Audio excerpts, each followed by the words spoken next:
Good morning! Ayan, gusto ko lang ipakita yung tanim namin sa harap ng bahay na mulberry. Ayan, dami niyang bunga. So, bali may nakita akong hinog. Ayan, medyo may pagkaitim siya pag hinog.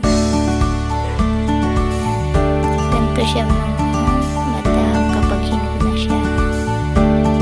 Medyo itim. Bali, ang dami niyang bunga kaso maliliit pa siya. Pero baka bukas or sa makalawa, okay na rin to. Nakakuha lang kasi ng mga bata kahapon. Ayan.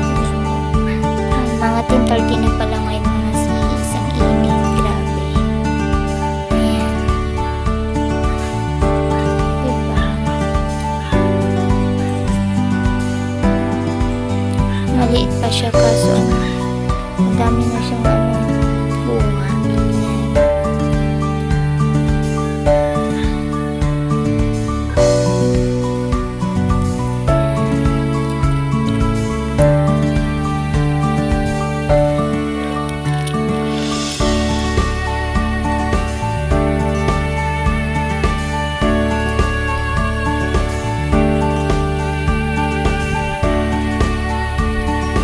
So, yun lang guys.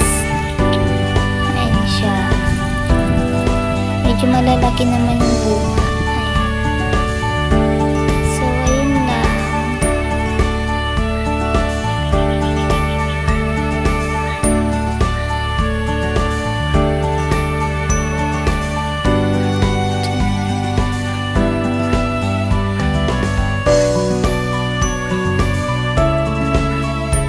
So, bali ito nga pala yung kinuha ko lang mga seeds. Ayan. Titikman lang